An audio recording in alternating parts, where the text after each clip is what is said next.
Nabisto ang koneksyon ng asawa ni Senador Rodante Marcoleta sa insurance company ng mag-asawang Curly at Sara Diskaya, ang naturang insurance agency, kabilang pa sa top 10 insurance company sa bansa. Grabe, pati ako nanlaki ang mata. Hindi ko talaga ito inaakala.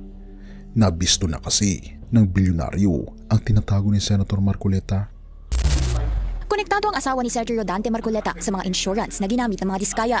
Batay sa notarized acknowledgement na nakalap ng Bilyonaryo News Channel, personal na humarap noong 2022 ang kontratistang si Sara Diskaya at ang regional manager ng Stronghold Insurance para sa isang bond obligation ng kumpanya.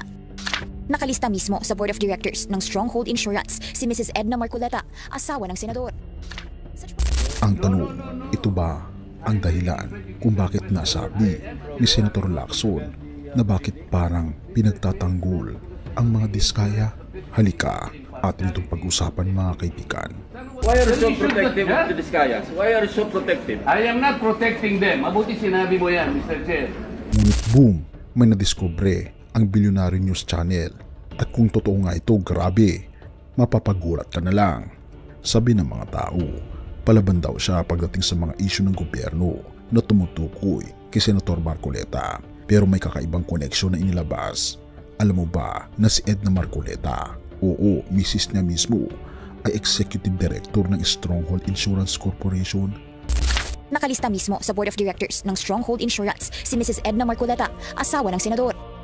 Sa 2025 committee composition ng kumpanya, chairman siya ng audit committee at miyembro ng corporate governance at related party transactions. Kabilang din si Edna Marcoleta sa 2023 Board of Directors ng Milestone Guarantee and Assurance Corporation.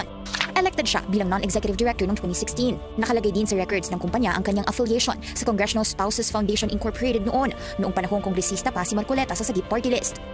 Kung dati akala mo coincidence lang ito, teka lang, ito ang nakakagulat na link.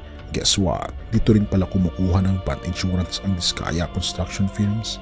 Pero bakit mahalaga ito? Kasi sila rin daw ang may kinalaman sa ghost flood control projects na aabot sa 250 milyong piso. Pero ito ang twist, kahit pa ulit-ulit silang nabubuko, tuloy pa rin ang mga projects. Bakit? Nakahalaga ng 19.29 million para sa Elite General Contractor, kumpanya ng mga Diskaya. Ang bond ay kaugnay ng flood mitigation maintenance at construction ng road dike sa mag-asawang Tubig River, Sitio Dique sa Nauhan Oriental, Mindoro na may kabuuang halaga ng 192.9 million.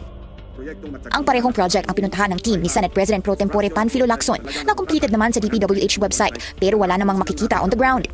Nasaan ang halos 193 million na pondo sa Sitio Dique noong 2024? Eksaktong lokasyon na aming pinuntahan sapagkat consistent ito sa coordinates na nakalathala sa DPWH at sa sumbong sa Pangulo website. Therefore, smooth sailing lahat ng transaksyon kahit questionable. At ito ang mga tanong na hindi kayang iwasan. Kung ganito ang koneksyon, obvious ba kung bakit todo protekta si Marcoleta? Pero bakit tila walang nakakulong?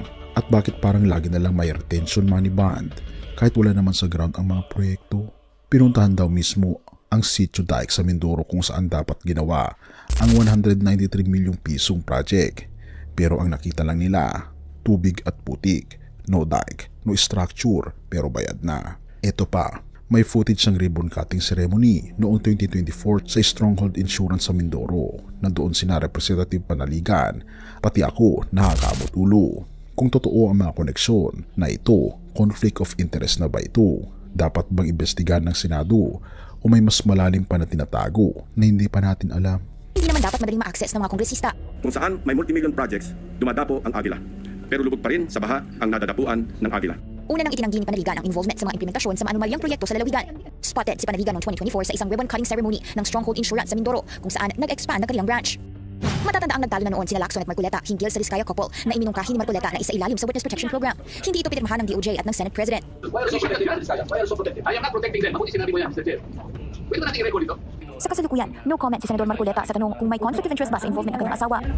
Sa ngayon, revoke na ang lisensya ng mga kumpanya ng Diskayas. Protected witnesses sila at under evaluation ang paghiling na maging state witnesses. Para sa Agenda Weekend, Hannah Tia, Bilyonaryo News Channel. Grabe talaga ang expose na ito. Pati ikaw, mapapasigaw nang hindi mo inakala. Sa lahat ng ito, hindi lang pera o proyekto ang nawawala, pati ang tiwala ng tao. Pero ang ating Panginoon Diyos may paalala sa atin. Sa Haggai 2 verse 7, I will shake all nations, and what is desired by all nations will come, and I will fill this house with glory, says the Lord Almighty.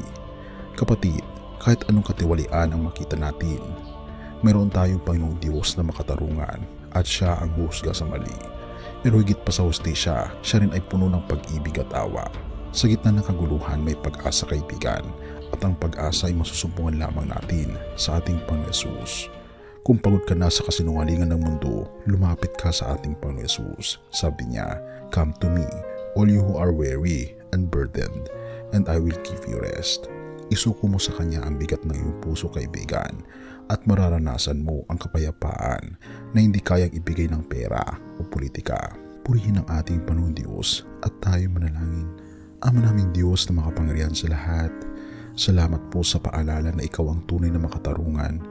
Nilalapit po namin ang aming bansa sa iyo. Linisin mo po ito mula sa kasalanan at gabayin mo po ang mga lider na magkaroon ng takot sa iyo.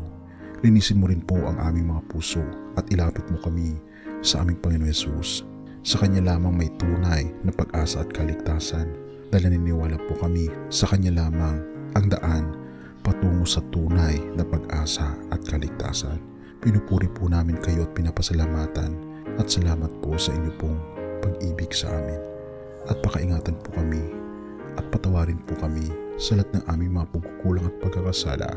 At salamat po sa pagdinig ng aming mga panalangin, sapagkat ito po ang aming samot hiling sa matamis na pangalan ng aming Panginoon Hesus.